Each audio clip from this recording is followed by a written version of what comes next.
اچھا بچوں، بات چل رہی تھی جب انسان گناہ کرتے کرتے اپنے آپ کو گناہوں پہ لگا لیتا ہے، اس کی عادت بن چکی ہوتی ہے، پھر کیا ہوتا ہے کہ میں نے بتایا تھا کہ دل مردہ ہونا شروع ہو جاتا ہے۔ پہلا گناہ کریں گے تو دل کے اوپر ایک کالا دھبا لگتا ہے، اس کا مطلب کہ جو ضمیر آپ کو ملامت کر رہا تھا وہ تھوڑا ٹھنڈا پڑ جاتا ہے، یعنی اندر سے جو آواز انسان کو آتی ہے کہ آپ غلط کر رہے ہو، تو وہ کیا ہوتا ہے کہ اندر کی آواز دب جاتی ہے۔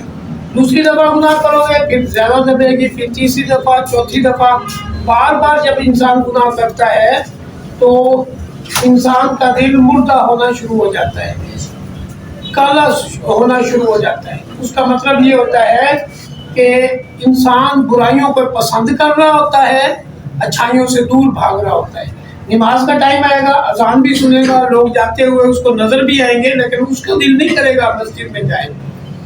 اگر کوئی ذکر کرتا نظر آ رہا ہے، قرآن مجید پڑھتا نظر آ رہا ہے، اس کو نظر بھی آ رہا ہے، اس کا دل ہلکا پھلکا اگر کر بھی رہا ہے تو وہ نہیں کرے گا، کیونکہ اس کے اوپر وہ ایک غبار چڑھ چکا ہوتا ہے گناہوں کا، ایک لیپ ہو چکا ہوتا ہے، ایک اس کی کوٹنگ ہو چکی ہوتی ہے گناہ کرنے کی اور نیکیوں سے دور بھاگنے کی۔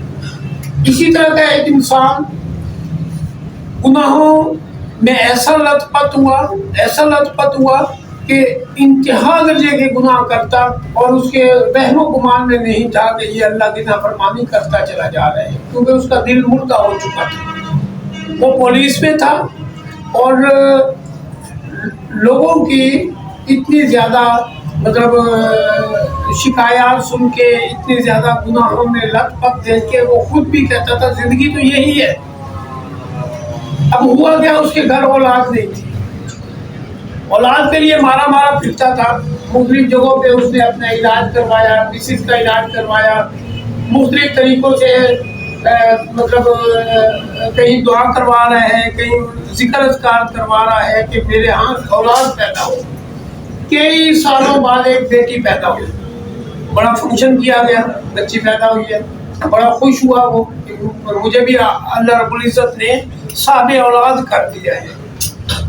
اب ایک طرف تو اولاد ہو گئی، دوسری طرف اس کا ذہن اسی طرف لگا ہوا تھا، کبھی شراب پی رہا ہے، کبھی کچھ کر رہا ہے، کبھی کوئی برائی کر رہا ہے، تو اپنے آپ کو غرور و تکبر میں اس نے اس قدر ڈالا ہوا تھا کہ کوئی انسان اس کو انسان نظر نہیں آتا تھا، اور وہ سمجھتا تھا کیڑے مکوڑے ہیں، اور ان کے ساتھ معاملات بھی ایسے رکھتا کیونکہ اپنے آپ کو وہ سب سے بڑا عظیم اور سب سے طاقتور سمجھتا تھا۔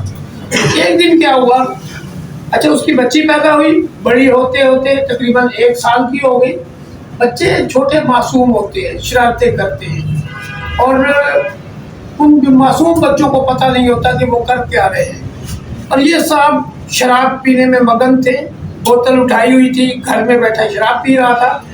بچی بھاگتی قریب آئی، اس کی گود میں آئی، بیٹھی، تو اس کو پتہ نہیں تھا کہ یہ شراب میں اتنا لت پت ہے اور یہ شراب کا اتنا زیادہ شوقین ہے کہ یہ شراب پینے کے معاملے میں کسی کی مداخلت برداشت نہیں کرتا۔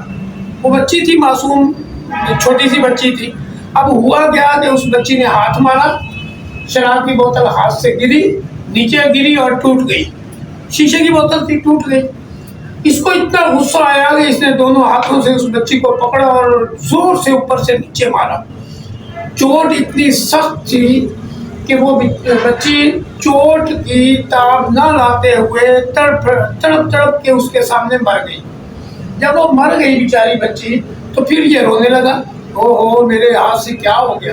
اب دیکھو، جب انسان گناہوں میں آگے تک بڑھ جاتا ہے تو اس کو برائیاں نظر نہیں آتی، ظلم نظر نہیں آتا، اور کسی کے اوپر اگر اس نے زیادتی کی ہے تو اس کو زیادتی نظر نہیں آئے گی، وہ سمجھے کہ میں نے ٹھیک کیا ہے، وہ اپنے آپ کو پاورفل سمجھ رہا ہوتا ہے، اپنے آپ کو ذہین سمجھدار سمجھ رہا ہوتا ہے۔ اس کے لیے چھوٹے چھوٹے مسائل نہیں ہوتے، کئی لوگ اس کے سامنے مرے، اس کے ہاتھ سے کئیوں کو نقصان پہنچا، لیکن آج اس کو پہلی دفعہ ٹھیس پہنچ رہی تھی دل پہ کہ اس کی اپنی بیٹی جو اتنے عرصے بعد اللہ رب العزت نے اس کو اولاد دی، اور وہ اس کے سامنے آنکھوں کے سامنے تڑپتے ہوئے مر گئی. روتا رہا. اب ہوا یہ کہ اس کا تجہیز و تکفین کی, اس کو دفن کر دیا, واپس آ گئے گھر پہ, لیکن اس کی حالت اسی طرح تھی. روتا جا رہا ہے, پریشان ہوتا جا رہا ہے, بیٹھ کے تنہائی میں سوچتا جا رہا ہے. رات دیر تک اس کی یہی حالت رہی. کبھی روتا, کبھی خاموشی سے سوچتا کہ میں نے کیا کیا اور میں کیوں اپنی زندگی کو میں نے اس طرح گناہوں پہ لگا دیا ہے کہ مجھے اچھائیاں نہیں لگتی, برائیاں مجھے زندگی کا حصہ لگتی ہیں. تو یہ سوچتے ہوئے اس کی آنکھ لگ گئی. جب آنکھ لگی تو میرے رب کی طرف سے ایک نظام متحرک ہوا کہ اس کو خواب آئی. خواب میں کیا دیکھ رہا ہے کہ وہ مر گیا ہے. اب مرا ہوا اپنے آپ کو پا رہا ہے, اعلان ہوا ہے, لوگ اکٹھے ہوئے ہیں, سارے رو دھو رہے ہیں, گھر والے پریشان ہو رہے ہیں, یہ ان کی ساری باتیں سن رہا ہے. اب یہ ایک چیز ذہن میں رکھو, جب انسان مر جاتا ہے نا تو اس کے سننے کی حص اسی طرح رہتی ہے, وہ سن رہا ہوتا ہے. اب آواز سے محسوس کر رہا ہوتا ہے یہ میری بڑی بہن آئی ہے, یہ میرا چھوٹا بھائی ہے, یہ میرے ماموں آئے ہیں, یہ میرا چچا ہے. آواز سے وہ محسوس کر رہا ہوتا ہے, لیکن نہ بول سکتا ہے, نہ آنکھیں کھول سکتا ہے, نہ ہل سکتا ہے. وہ مردہ جسم اسی طرح پڑا رہتا ہے. لیکن بزرگ کہتے ہیں, علماء کرام کہتے ہیں کہ وہ سن رہا ہوتا ہے. بہرحال اس کے خواب میں آ رہا تھا, وہ سنتا رہتا ہے. پھر اس کا جنازہ ہوتا ہے, اس کو قبر میں ڈالا جاتا ہے. قبر میں جانے کے بعد جب لوگ واپس ہٹتے ہیں تو اس کو قدموں کی آہٹ بھی سنائی دیتی ہے کہ لوگ قبرستان سے اب نکل رہے ہیں.